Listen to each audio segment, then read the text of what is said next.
Bugünkü roman altı sayfamızda sevgili Caniş Hanım yazgan Köz Yeşida Mindelgen Günüm namlıq tarihi əslimini oxuşunda anlaştırımız. 28 may. Mana, qarangı türümde yaşavatqanımı bir ay oldu. Kelgen vaqt qaraganda xeyli künüp qaldım. Öydün kirgizgen pulga bir 100 yuydigan dost aldım. Aşpazlar bilen ustam deb yurib tunishib oldim. Ular har bir suv elib kelganda eng oxirgi ortib qolgan suvdan menga quyib berib ketadigan bo'ldi. Bir kuni aşpaz tamoq kelganda osh to'shiydigan harbining ustida bir dasta oppoq undan qilingan manta dost ichida titrab turardi. Uning mezlik purqi odamning nafsini g'idiqlaydi. Men ixtiyorsiz ustamdim. Bu yerda manta yeydigan odamlar bormi? deb so'radim. Ha, sen mahbus otamg'in yeysan. Lekin bu yerda bir turkum odamlar bor. Oyga 50 so'mlik oliy darajali tomoq yeydi, deb kuldi. Biz bularga 50 so'mlik pulga loyiq tomoq qilib beramiz. Yangi chiqqan meyve ve süt ve içimlikler berimiz ve ular xohlagan narsalarni qilib berimiz. Ular sevib odamlari, sen bilan biz ularga o'xshamaymiz deb so'zlab turardi. Soqchi keldi deb tomoq beradigan ishni yaptı. O'tirib, tova, jamiyatda yuqori tuvan tabiqa deb bo'lingandek, turmdimi yuqori tuvan tabiqalarga bo'lindi ekan deb o'ylab hayron bo'ldim. Jamiyatda ko'p sondagi odamlarning bir oylik maoshi 30, 40 ham 50 so'mdek bo'ldi. Yuqori darajali kadrlar va doktorlar 50-60 so'mdan maosh olib, butun oilani shu maosh bilan beqib rasxod qiladi. Bular bir odam 50 yuanlik tomoq yeydi, ham o'zlari mahbuslar. Hayron qolarlik ish. Bu yerdagi 90% milliylar, ammo bütün qarovul, saqchilar, oshpazlar, osh to'shig'uvchilar, turmadagilarga qaraydigan odamlarning borligi xanzu. Faqat so'roq qiluvchilar milliylar edi.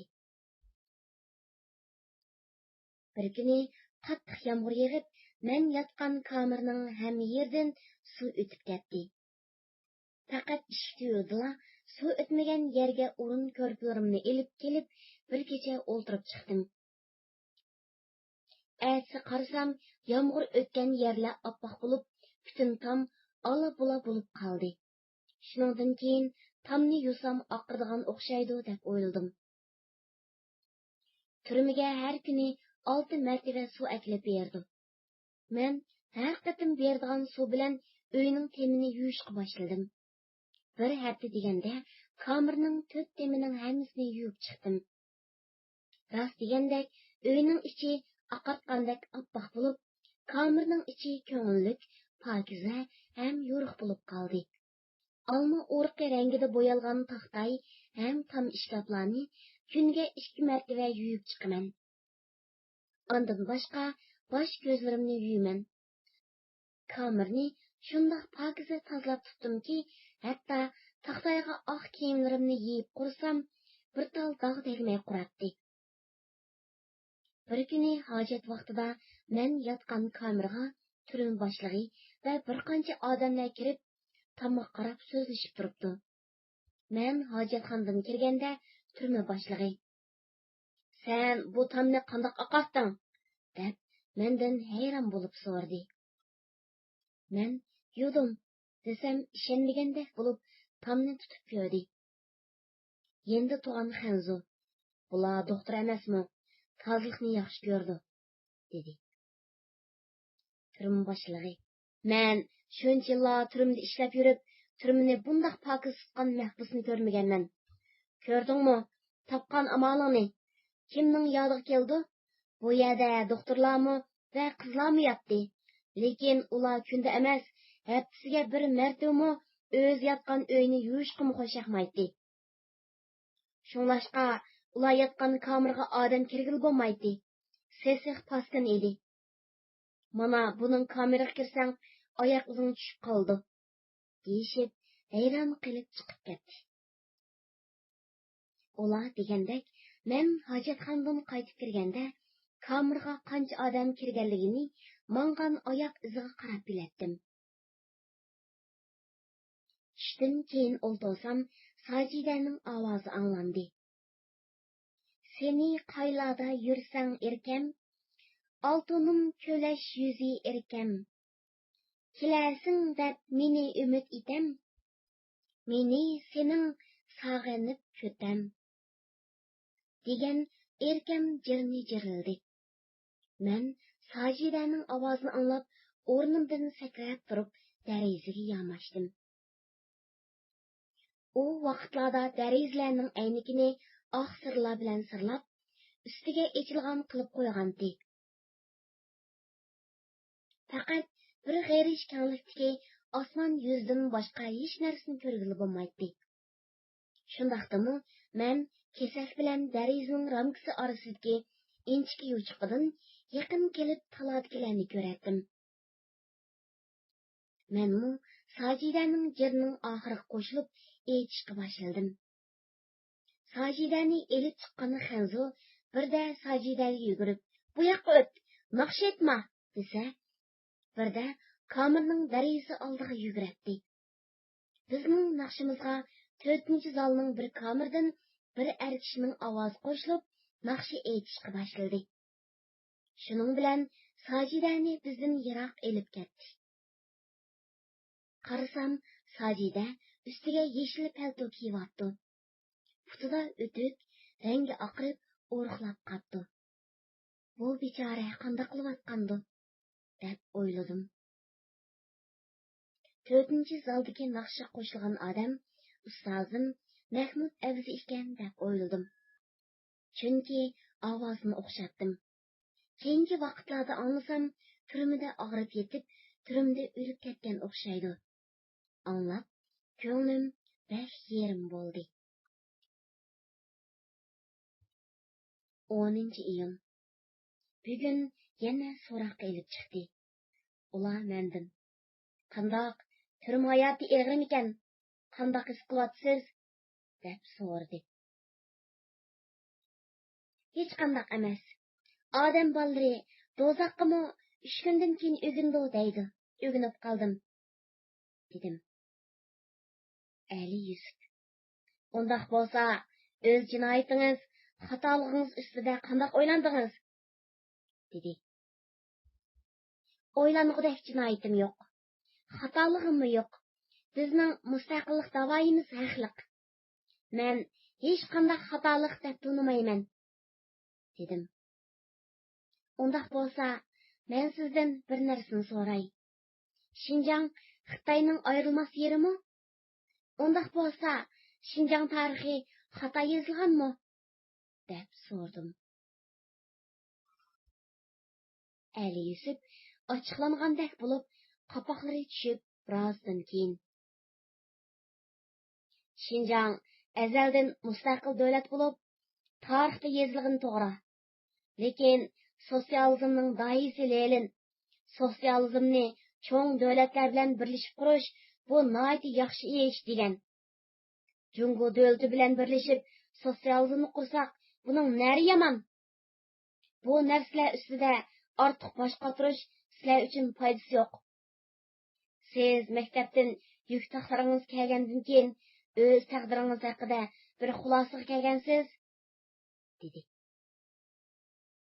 Men maktabning darvozasidan chiqqandala o'z taqdirimning qandoq bo'lganligini bilganman, dedim.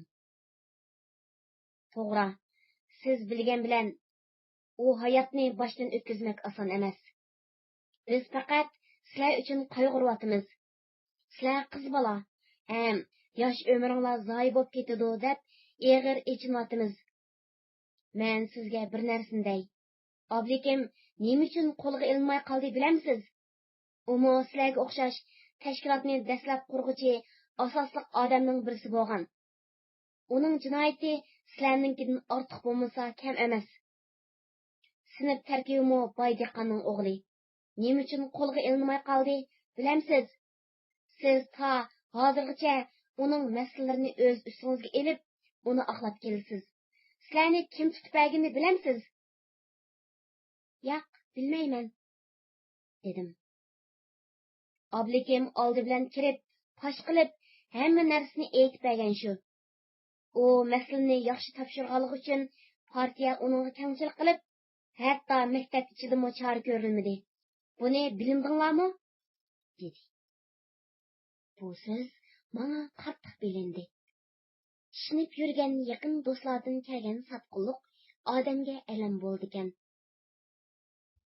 Qancha martaba gumon qilsammi, lekin obligimga bo'lgan ishonchim gumonimni yo'q qiladi. Obligimning butun harakatlari, so'zlari, vijdon va inqilob haqidagi ko'z qarashlari tashkilotni fosh qildi deb oblayni o'ldirmoqchi bo'lganlari hammasi shu qisqa vaqt ichida ko'z oldimdan o'tdi. Qandoq do'stlar edik, bizlarni tutib berishga qandoq vijdon ko'tardikin deb o'yladim. Bütün narsani fosh qilgan mushu ekanda, ko'nglimda uningga bo'lgan hurmat va do'stlik mehri hammasi birdek yo'qoldi. Ali Yusuf, siz anglamaganmidingiz? deb so'radi. Yo'q, anglamagan. Gumon qilmabdikanman, deb rostimni aytdim. Yaqin do'stlardan bundaq ish kelib chiqsa, odamga alam bo'ldi-da, dedi. Men hech qanday javob bermadim. Ali Yusuf yana so'zni davom qildi. Men uzun yil mushu turimda so'roqchi bo'lib ishildim. Mening oldimga nurg'un kishilar keldi. Lekin bizning oldimizga sizlardek tashkilot qurib kelganlar bo'lmadi. Birinchi martaba kelgan sizlar bo'ldinglar.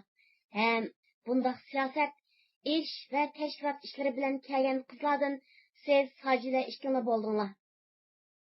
Biz so'roq qilgan bütün odamlar o'z jinoyatini boshqalarga ortib, men qilmadim, u qildi deb o'zini qutuldirishga tirishadi.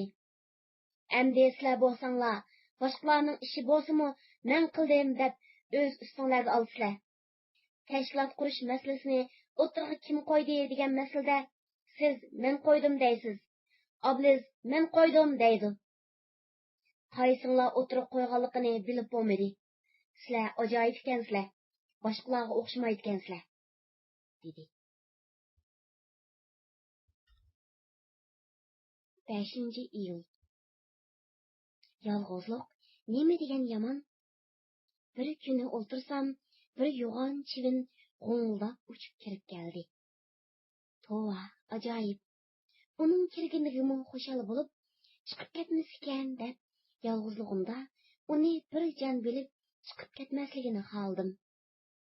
Lekin u o'zining turmiga kirib qolganligini bilib, shundoq aldirash chiqib ketdi. Odatda men chivinni ko'rsam qochirmay o'ltiratdim. Bugun chivin bo'lsa-mu g'o'ngdab turgan bir hamrohdek his qildim. Mana yolg'iz yashayotganimga 68 kun bo'ldi. Ko'pchilik bilan yashab o'rgangan odam uchun yolg'izlik nihoyatda qiyin narsa ekan. Zerikish yolg'iz meni qiynamaydi. Barliq kamerlardan Allah, Xudo, voyjon, Allah degan zorliq ovozlar to'xtamasdan anglanib turadi. Ularning hammasi turmining zerikishlik ovozidan zorlanadi. Ba'zi yoshlar "Qo'rsoq tuyar kun bo'larmi?" deb baqirsa, ba'zilar "Voy non, ne desen? Bizni tashlab ketding-ku" deb naqsha qo'shadi. Ba'zi kamerlardan "Neryat" degan uzun jidallar chiqib, hatto mushlashib ketadi.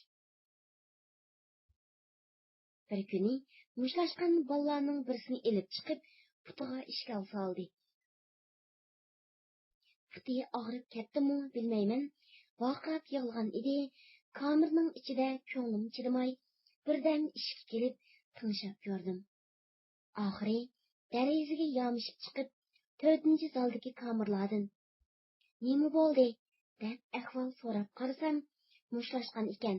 Turma tartibini buzdi deb ishkal salib qo'yibdi, dedi. Bu kamerlardan erlarning odamning yuragini ezgidek zarlagan yig'i ovozi anglanadi. Boshqa kamerdagilar bo'lsa, "Adash, nima bo'ldinglar? Yig'lamanglar. Chidanglar, qandoq qilamiz?" deb baqirishadi. Daim degidek Uyg'ur naqshlardan G'ulja, Qashqar naqshlari boshlansa, butun turmadigilar qo'shilib aytib, shundoq chiroyli, shundoq muңлuq naqshi do'lqinlari ko'tarilib ketadi. Hatto saqchilar ozliq qilib, turma kadrlarini boshlab kelib, zalning ichida yugurib yurib, aram to'xtatdi. Odamlar ish pishig'ini faqat naqshi bilan chiqarmasa chidash qiyin. Naqshimi odamga bir ruhi terak. Ba'zi kamerlardan muңлuq Qur'on ovozi anglanadi. Men dariza orqali Sajidani 2 qatim, Oblizni 2 qatim ko'rdim. Oblizni keyingi qatim ko'rganimda ular kirib ketish oldida mahbuslarga qaraydigan xanzuni 4-5 odam boshlab 4-nji zalning u tarafiga oftobga yeyib qo'ygan yotgan ko'rpalarni elib kelishga ketdi. Qolgan 4-aylan atrofni ko'zat qilib turdi. Obliz men yotgan kamerning darizasi oldiga kelib, "Sengil!" deb baqirdi. Men "Ha!" deb darizadan Oblizga qaradim. "Qandoq ahvoling? Salomatliging yaxshimi? Og'rib qoldi" deb angladim. "Yaxshi bo'lib qoldingmi? Yolg'iz turyotamsan?" dedi. Men savollarga javob berib bo'lgandan keyin, "Bizni endi kesib elib ketishi mumkin. Balki buningdan keyin ko'risholmasmiz. Qandoq qiyinchiliging bor? Uydan odam keldimi?" dedi. "Qiyinchiligim yo'q. Uydan odam keldi", dedim. "Seni og'rib qoldi" deb anglab, ko'nglim bek asli bo'ldi. "Biroz yaxshi bo'lib qoldingmi? O'zingni asra. Pozitsiyangni yomon deb angladim. Undoq qilma. Iloji bor, oz kesilishga tirishqin. Sizlarga qiyin bo'ldi. Men sizlarni ko'p o'ylayman. Sajida yaxshi 3-nji zalning 1-nji uyida turdi. Ahmad aka ham yaxshi turadi. Boshqa so'zing yo'qmi? Xayr xo'sh aman bo'l", dedi. "Xayr aman bo'l. Allohga topshirdim. Alloh har vaqt sizlarga yordam qilsin. O'zingni yaxshi asra", dedim. "Sizlarni Allohga topshirdim. Aman bo'layli", dedi. Men "Baxtli kunlarda uchrasharmiz", dedim. Obliz "Alloh shu kunga hammamizni salomat yetkazsin. Xo'sh, aman bo'l", dedi. Yendikilarmi Obliz qo'shilib, "Xo'sh, nega borsingizmi aman bo'ling. Allohga topshirdik", deb kirib ketdi. Menmi xo'shlashib turib, ko'z yoshlarimni tutolmay ketdim. Yana bir kuni darizadan tala qarasam, bir yotoq odamni oftobga elib chiqdi.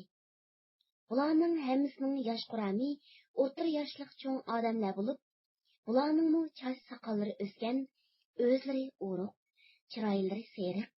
Yiroqdan ularni farq etib tunish qiyin edi. Bular talaga chiqish bilan orasidan biri ayrilib chiqib, bizning dariza tarafga kelib, bir kichik do'nglikda o'ltirdi va naqshi aytishga boshladi. Qarasam, ovozi Ahmad akaning ovoziga o'xshaydi. Lekin o'zi emas. Men shumu emasmi deb qarab turardim. Odamlardan birisi: "Ahmadjon, keling. Ikkimiz bu eriqni tozalab qo'yayli. Balki Lavgay gezitiga sizni maqtab yezib chiqarar", deb chaqirdi. Eriqni tozalab qo'ygandan keyin yana shu joyga kelib, "Bevafo" degan naqshni aytdi. Ahmad aka maktabda o'quvchilarga her vaqt qo'lca naqshlardan aytib beradi. Qizlar bevafo degan naqshini Ahmad akadan o'rgangan edi. Ovozi Ahmad akaning naqshi aytganiga o'xshaydi. Eti ham Ahmad, lekin chiroydan tunib olmaydi. Men Ahmad akani turmga kelib mushu qitim ko'rdim. Ustozim Mahmud abimizni bir qitim ko'rmadim. Ammo doim menga salom yo'llab, halimni so'rab turdi. Qimmatli radio anglashlar. Bu tarixiy aslining davomini keyingi qitimliq roman avtosahifalarida davomli